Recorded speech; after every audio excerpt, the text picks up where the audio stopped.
আসসালামু আলাইকুম সবাইকে। ফিল্টার ছাড়া আপনারা আবার মনে করেন না যে ফিল্টার ছাড়া বাজে দেখা যায়। আল্লাহর সৃষ্টি সবাই অনেক সুন্দর।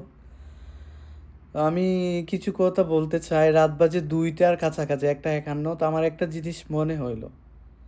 আমি না ছোটো থাকতে আমার আম্মু থাকতে না, আমার আম্মু আমাকে আমার একটা জায়গায় কাজ করতে দিয়েছিলেন। আমি পড়ালেখা করতাম না, মানে স্কুলে একদিন গেলে একদিন যাইতাম না। তো মনে করছিলেন যে ঘরে বইসা বইসা থাকে, আমাদের আর্থিক অবস্থা অনেক খারাপ ছিল। গাইস কিছু মনে করবেন না, আমার মনে হয়েছে তাই কথাগুলো বলতেছি। তো আমি ওইখানে থাকতাম একটা বাসায়, আমার আম্মু আমাকে কাজে দিছিলেন। আমাদের আমার চাচা লাগেন একজন, ওনার কিলা হয়, ওনাদের বাসায় দিছিলেন। তো যাওয়ার আমি ওনাদের বাসায় গেলাম, থাকলাম। আমার না ওইখানে যাওয়ার পরে রিয়েলাইজ করলাম যে হ্যাঁ রে, আমরা গরিব বলে আমরা বিছানার আমরা নিচে থাকতে হবে। নিচে বিছানা বিছায় একটা চাদর বিছায় ঘুমাইতে হবে। আর ওনারা বড় লোক, ওনারা খাটের মধ্যে শুবে না, পালঙ্কের মধ্যে শোবে। তো একটা জিনিস আমি যে ভাবলাম যে আল্লাহ আল্লাহ মানে কি থেকে কি করতে পারে মানুষকে, তাই না? তো একটা ইনসিডেন্ট বলি আপনাদেরকে। আমি ওইখানে না, মানে টুকটাক বাজার করতাম। ওনাদের যদি ধনেপাতা লাগতো রান্না করার জন্য, ধনেপাতা নিয়ে আসতাম। এই কাঁচামরিচ এগুলা, মানে সবজি, শাক সবজি এগুলা লাগলে ওনারা আমার কাছ থেকে মানে আমারে দিয়ে আনাইতো। তো 10 টাকা 20 টাকা থাকলে আমি আবার দিয়ে দিতাম আইনা। তো আমি একদিন, ওনার 5 সন্তান ছিল। তো দুইটা, একটা লন্ডন থাকতো আর একটা কই মানে বিদেশেই থাকতো। আর 3টা লেখাপড়া করতো, 2টা লেখাপড়া করতো আর একটা বাসায় থাকতো। তো একটা ছেলে ছিল এই রণবীর কাপুরের মতো, একদম দেখতে রণবীর কাপুরের মতো লাগতো, অনেক স্মার্ট। বাসায় থাকতো। ওনারা টাউনের মধ্যে থাকতো, আপনারা তো বুঝেনি টাউনের মানুষ কীরকম। তো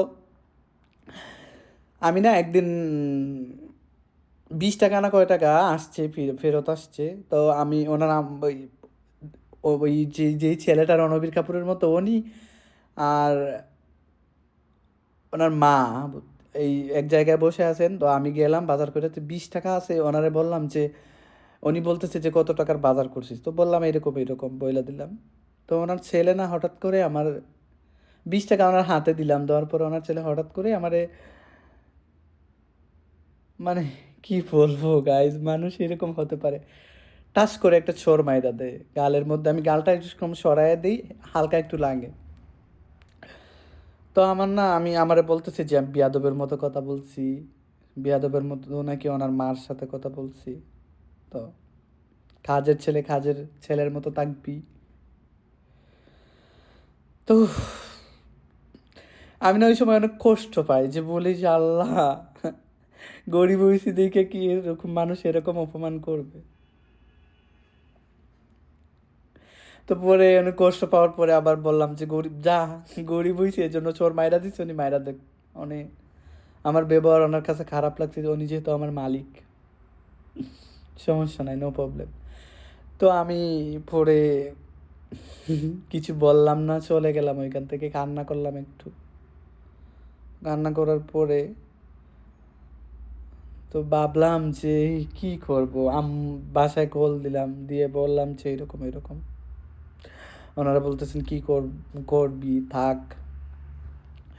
তো আমার খারাপ লাগতো যে ওনারা বিছানায় থাকতো, খাটের মধ্যে শুইতো, আর আমরা শুইতাম। আরেকটা ছেলে ছিল, আর একটা মেয়েও ছিল। মেয়েও দেখতাম ওই যে ওই মালিক আছে না, মালিক মহিলা, ওনার মেয়ের কাছে শুইতো, ওই খাট নিচে শুইতো।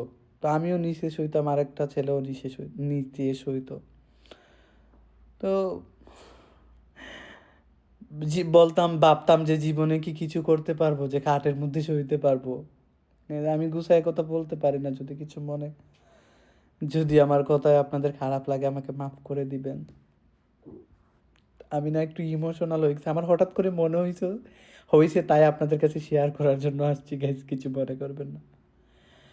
আল্লাহ মানুষকে কি থেকে কি করতে পারে। তারপর ওইখান থেকে চলে আসলাম আমি যে কোনো একটা কারণে চলে আসছি। আসার পরে আরেক জায়গায় গেলাম, একটা জায়গায় জব করলাম ৬-৭ বৎসর। ওইখান থেকে আমার টিকটক যাত্রা শুরু। আমি দেখি, আমি প্রথম টিকটক আমার পছন্দ হইতো না। সোশ্যাল মিডিয়ার এগুলো আমি দেখতাম না। ফোন ইউজ করতাম ঠিকই, মুভি দেখতাম, বলিউড মুভি দেখতাম, বেশি বলিউড মুভি দেখতাম। মুভি দেখার জন্য পাগল ছিলাম, সারা রাত মুভি দেখতাম।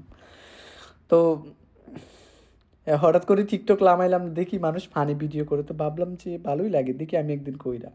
তো একদিন একটা করলাম, গাছের মধ্যে গাছের পাতা কানে দিয়ে করলাম, হঠাৎ করে দেখি ভিডিওটা ভাইরাল হয়ে গেল।